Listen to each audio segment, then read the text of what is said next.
In the last Nintendo Direct, a game that I had not heard of before got announced. Deadly Premonition Origins, a port of a cult classic game from 2010. Judging from the reactions from my friends, it seemed like a game that I needed to try ASAP, and luckily for me, European and Australian publisher Numskull Games were kind enough to send me a review copy, so thank you very much.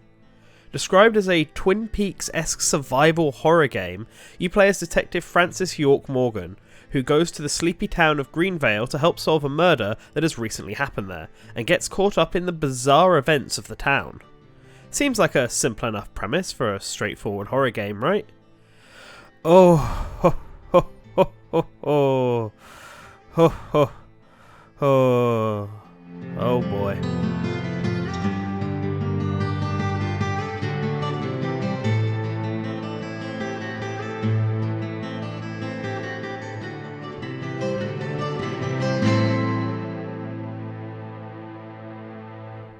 My first sign that things were going to be unusual in this game was when one friend told me to play the game on mute, and another said he was laughing for 10 minutes straight at one of the early cutscenes, and that doesn't seem right for a horror game. So I booted the game up, keeping my expectations in check, and...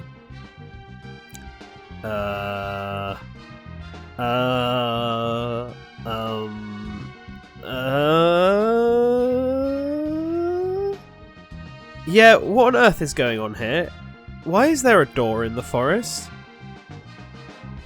Oh, is that the only observation you have for me, York? Oh, silly me, I just thought, you might be a little more curious about the angel children sitting in the middle of this warless outdoor abode. No? Okay then. So Deadly Premonition Origins is best described as an experience. While the game does have its tense and scary moments, I think any game where you are trapped in a tight, dark space with only the sound of a baby crying in the distance can make anyone feel on edge. I would be hard-pressed to call this game a survival horror. The surviving part is actually really easy, as your pistol has unlimited ammo, and by holding your breath, most common enemies can't find you, meaning escape is pretty simple. Hold your breath, get to a distance, and open fire.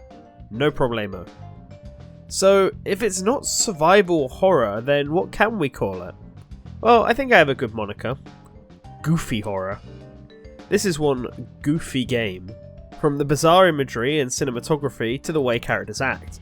I'm perpetually confused and dumbfounded at what I'm seeing. York is this big city FBI cop in a small town, but seems to lack common sense at points and constantly talks to his imaginary persona, Zack. And boy does he talk. Driving around town and just listening to York talk about random movie facts is certainly not what I thought I was getting myself into. Why yes, I also like Ferris Bueller's Day Off, York, and thanks for reminding me that Back to the Future 2 was set 4 years ago. Man, I'm glad we don't have 19 Jaws movies. Yet. But I'll take as much goofy driving talk as I can because at least I can hear it, in this case. I think the audio balancing for this game was done by a deaf person, because who thought that this was acceptable? What is this music? Sorry, York, could you speak up a little yourself? I can't hear you over the background music. I think she's having the same problem. York, no, I don't think this is the problem here, York. It's the kazoos. York, stop the kazoos! Ah, much better. Say, Polly, what can you tell me about this town? Okay, you know what? I think I might have found the perfect audio level for this game. And it's not just the background music that's so mismatched. The sound effects are something special as well. Everything sounds so menacing. York wants to talk to himself and the game lets me know with a menacing DON noise. I pause the game and I get a quick shock from the sound. Heck, I pick up an egg from a microwave and the game acts like I just found a dead body. It's an egg! It's just an egg! So, the audio is whack, but how are the visuals? Well, this was definitely an Xbox 360 game, I think. Am I sure it's not PS2? On the Switch, this is just a straight up port. No touch-ups were done, and by today's standards, it's not a good looking game. But I got used to it, so I'm sure you can as well. At least it works for the horror sections, and let's talk about them a bit more. When York enters the Shadow World, he has to fight his way through shadows who are basically just zombies.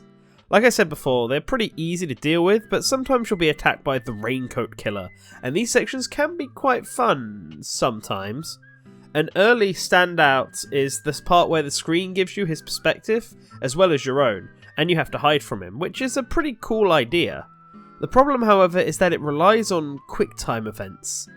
The only times I ever died in this game were from failing a brutal quick-time event, and it's just aggravating. Especially as these feel so unnecessary. Is there really no reason I couldn't run from him myself? Or hold my breath on my own terms? I mean, there is a button for this after all. It just brings down what could be an actual tense moment in my opinion, and turns it into one of the worst Mario Party 1 minigames. So, the horror sections are pretty dull, but it's a good thing that outside of that, the game is actually kind of fun. Deadly Premonitions works on a day and night cycle much like Majora's Mask, where everyone in town has their own specific roles that change based on time of day and weather and what chapter you're on. It makes investigating really fun and opens the game up to a lot of secrets and side quests. There are collectible cards you can get but should never read as they will spoil the story. Side quests that can be done just for fun or offer valuable items. A word of advice, get a flower on a rainy day and beeline it to George's quest as soon as you can. Trust me, you'll be thanking me for that. You can go fishing at select spots. York, you're too close to the shore, York. I don't think you'll catch anything. York! York! Oh wait, no, you got something. Whatever that is, congratulations. And then you can also drive around and take part in races. Fuck the races! All of this adds to the charm of the game, and I honestly think that's the best thing about this game. It's just a charmingly goofy experience. Driving has tons of unnecessary nonsense to it, like using your windscreen wipers when it rains, indicating when turning, and you even have to stop and get petrol if you drive too much. Don't worry, George. I'm a good driver.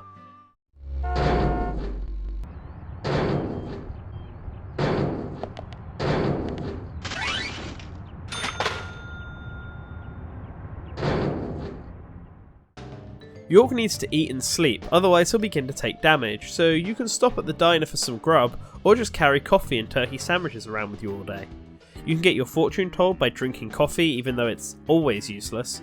If you wear the same clothes day after day, you begin to stink and will get a fine for it, so you need to dry clean your suits. You can even let your beard grow wild or choose to shave at any sink. You can even do this in the Shadow World.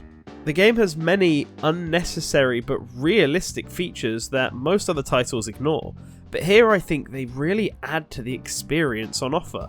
Despite my grievances with the Shadow World portions, I find myself enjoying this game more than I think I should, and it's simply just from driving around, meeting the locals, hearing random squirrel facts, Nothing particularly special about the Grey Squirrel, I'm afraid. and feeling like I'm part of this small American town.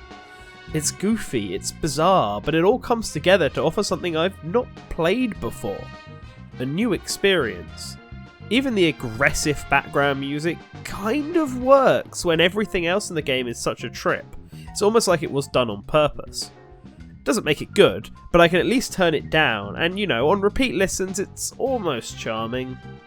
Almost. So what is my verdict? Should you play Deadly Premonition Origins? Well, of course. I totally get why it's a cult classic. It has some obvious flaws, but despite them, I kept finding myself coming back to the game and wanting to live in it just a little bit longer, and that's the sign of a good game. It's currently digital only on the Nintendo eShop, however the great guys over at publisher Numskull Games will be releasing a physical version on November 22nd, at least for Europe and the UK and Australia. This one does seem like a collector's item, so if you enjoy physical, I'd say check that one out. We still have some time until Deadly Premonition 2 comes out, and by the time this September Games Rush is over, there'll be plenty of opportunities to drive around Greenvale with your old pal Detective York and listen to him blather on about Steven Spielberg, relax with a bit of fishing, and enjoy a good biscuit. I'm very particular about biscuits, I'll have you know. Special thank you to Numskull Games again for sending me this game to review. I had a blast with it. And I want to give a special thanks to everyone watching, and especially our patrons who are all on the screen right now. Becoming a patron is the best way to support us, as it helps us keep the channel and the website running, and that's where all of our resources and all of the translations are. So if you want to learn how to do that, there's a link to the Patreon below. But if you can't spend the money, that's fine. Sharing this video with your friends and spreading it across the internet is just as helpful, and we would really appreciate it. Give it a like, subscribe if you haven't, and always remember to return to the source.